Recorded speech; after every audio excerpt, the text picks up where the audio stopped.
Men, tira naman tayo ng one whole chicken ngayon, mamen. Tingnan mo naman, itsura pa lang yan. Mapapakaning ka na, men, at walang kahirap-hirap. Actually, hack to, mamen.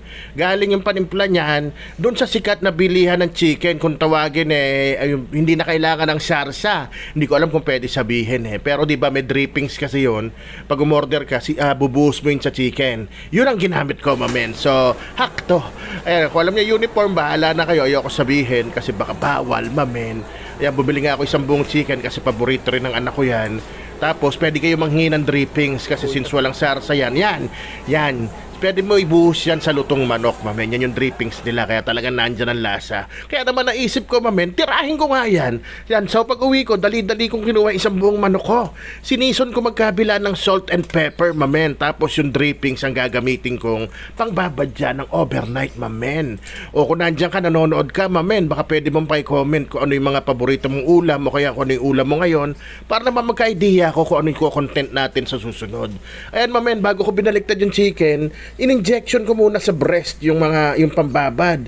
Yun nga, yung drippings nila kasi yan ang magpapalasa dyan. Kasi yung breast, di ba, laging matabang at dry.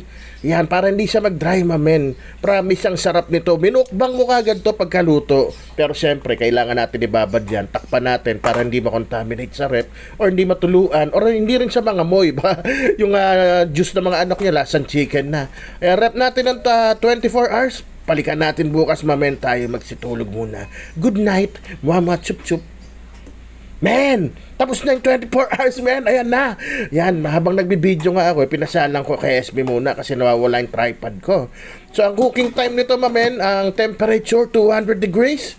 Tapos, ang ginawa ko dyan, mamen, 20 minutes each side. O, yan, after 20 minutes, alam ko, hindi pa luto yan.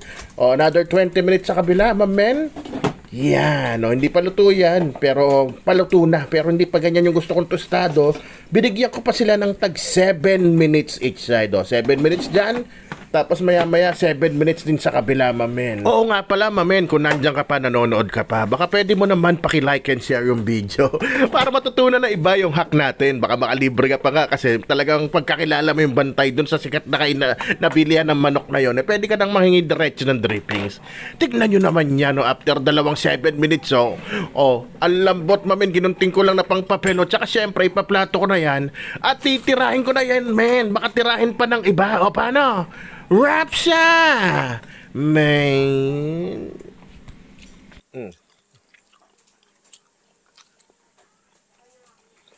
Stop.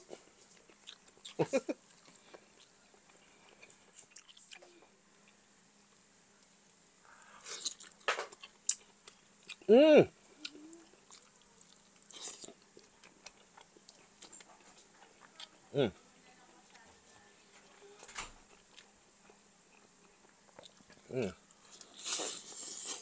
Mainit.